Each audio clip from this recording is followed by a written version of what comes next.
23 फरवरी से झारखंड विधानसभा में शुरू हो रहे बजट सत्र की कार्यवाही में पूर्व सीएम हेमंत सोरेन शामिल होंगे या नहीं, इस पर आज पीएमएलए के विशेष कोर्ट में फैसला आना है। मामले में बुधवार को दोनों पक्षों की दलील सुनने के बाद अदालत ने फैसला सुरक्षित रख लिया।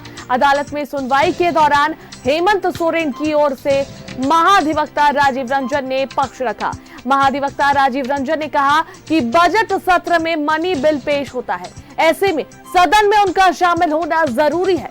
उन्होंने पूर्व में विधायक टुल्लू महतो और नलिन सोरेन का हवाला देकर कहा कि कोर्ट ने दोनों को बजट सत्र में शामिल होने की अनुमति दी थी।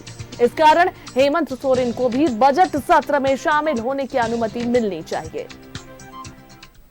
कोर्ट में हमारा ये कहना था कि ये बजट सेशन है और पूर्व की तरह से फ्लोर टेस्ट के लिए हमें अलाउ किया गया था 3 फरवरी के आदेश में। इसी कोर्ट के द्वारा हमारे 5 फरवरी को हमारा फ्लोर टेस्ट में हमको परमिशन दिया गया था। उनका स्ट्रॉन्ग ऑब्जेक्शन उस समय भी था, लेकिन हमें परमिशन मिला था। तो इस बार भी जो ये बजट सेशन है, मनी बिल है, हर दिन मनी बिल में वोटिंग होता है और वोटिंग बहुत क्रूशियल होता है, क्योंकि मनी बिल का वोटिंग एक कॉन्फिडेंस वोट भी होता है गवर्नमेंट का। तो ये 5 दिन का ही सत्र है। बजट सेशन में हमें पार्टिसिपेशन करने के लिए, वोट करने के लिए परमिशन हमने डिमांड किया है कोर्ट से। और ये सारी नलिन सोरेन, टुल्लू महतो जो बीजेपी के ही विधायक हैं, इनको भी परमिशन मिला था और वो आए थे कोर्ट में, यहाँ पर असेंबली में। सभी का परमिशन का और डिफरेंट कोर्ट्स के ऑर्डर का हमने जिक्र किया है। स्ट्रॉन्ग ऑब्जेक्शन था ईडी की तरफ से, उनके तरफ से दिल्ली से वकील थे, उन्होंने अपना बहस किया। लेकिन उन सभी किसी भी बिंदुओं पे वो इसलिए नहीं ठहरता है कि जो 62(5) का जो प्रोहिबिशन है वो सिर्फ एमपी और एमएलए इलेक्शन का वोटिंग के लिए होता है। प्रोहिबिशन ये general proceeding of the assembly के लिए वो धारा लागू नहीं है। पिटीशन पे हमने काफ़ी अपना जोर देकर आज अपना पक्ष कोर्ट के सामने रखा है। कोर्ट ने आदेश सुरक्षित रखा है। कल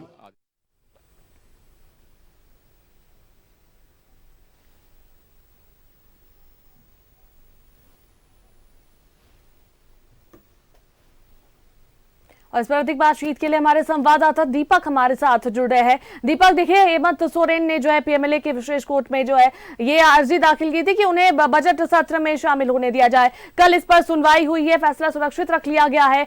आज ये फैसला आना है कि क्या उन्हें बजट सत्र में शामिल होने दिया जाएगा या नहीं होने दिया जाएगा। आज का दिन बेहद खास। जी बिल्कुल, देखिए 23 फरवरी से विधानसभा का बजट सत्र शुरू हो रहा है और बजट सत्र में शामिल होने के लिए पूर्व मुख्यमंत्री हेमंत सोरेन के द्वारा पीएमएलए की विशेष अदालत में याचिका दायर करके अनुमति मांगी गई थी, जिस पर कल सुनवाई हुआ। बुधवार को सुनवाई के पश्चात पीएमएलए की विशेष अदालत ने फैसला को सुरक्षित रख लिया है और आदेश के लिए आज की तिथि निर्धारित है। इस लिहाज से पूर्व मुख्यमंत्री हेमंत सोरेन के लिए आज का दिन बेहद खास होगा, जब पीएमएलए की विशेष अदालत से फैसला सुनाया जाएगा कि क्या पूर्व मुख्यमंत्री हेमंत सोरेन को विधानसभा के बजट सत्र में शामिल होने की अनुमति मिलती भी है या नहीं मिलती है। लेकिन जब कल बहस हो रही थी तो दोनों पक्षों की जो दलील थी वो अदालत ने सुना है और हेमंत सोरेन के तरफ से जो पक्ष रख रहे थे महाधिवक्ता राजीव रंजन, उन्होंने 3 पॉइंट्स पर बहस किया, जिसमें खास तौर पे उन्होंने अदालत को बताया कि विधायक टुल्लू महतो और नलिन सोरेन को भी अनुमति मिला था जब वो कस्टडी में थे और फिर वो सदन में शामिल हुए थे। दूसरा पॉइंट रखा गया कि बजट सत्र एक महत्वपूर्ण सत्र होता है जिसमें वित्तीय बजट पेश किया जाता है। वैसे में तमाम जो विधानसभा के सदस्य हैं उनकी अनिवार्यता महत्वपूर्ण होती है और उपस्थिति अनिवार्य माना जाता है।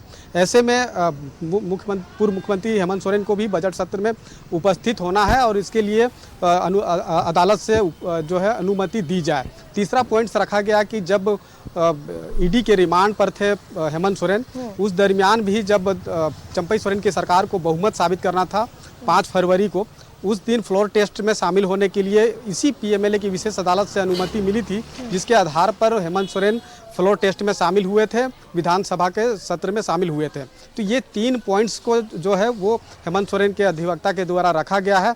अब फैसला सुरक्षित है, सुनवाई पूरी हो चुकी है, तो अब अदालत से क्या कुछ फैसला आता है इस पर तमाम चीज़ें निर्भर होती है। लेकिन जिस तरीके से ये पूरा मामला जो है, खासतौर पे हेमंत सोरेन से जुड़ा मामले की अगर बात करें तो जिस तरीके से उन्हें एक के बाद एक 10 समन जारी किया गया, 8वें समन पर ईडी के सवालों का सामना किया और फिर 10वें समन पर जो 31 जनवरी को जब ईडी के अधिकारी पूछताछ की और पूछताछ के क्रम में जब हिरासत में लिया गया और उसके बाद हिरासत में लिए जाने के बाद पूर्व मुख्यमंत्री हेमंत सोरेन ने मुख्यमंत्री पद से इस्तीफा दे दिया।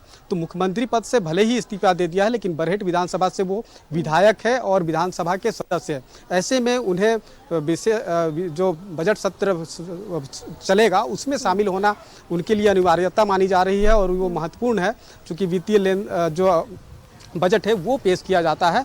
तो ऐसे में अदालत से अगर अनुमति मिलती है तो वो बजट सत्र में शामिल हो पाएंगे और नहीं मिलती है तो नहीं हो पाएंगे। तो इसलिए ये बेहद खास है, खास तौर पे हेमंत सोरेन के लिए। लेकिन अब देखना होगा कि अदालत का क्या फैसला आता है और अदालत के फैसला पर ही तमाम चीज़ें निर्भर है। जी अनुष्का। बिल्कुल दीपक, इंतजार अब है कि कब जो है फैसला आता है कि बजट सत्र में जो 23 फरवरी से शुरू होने वाला उसमें पूर्व सीएम हेमंत सोरेन शामिल होते हैं या नहीं होते हैं। चलिए, बहुत बहुत धन्यवाद दीपक तमाम जानकारियों के लिए।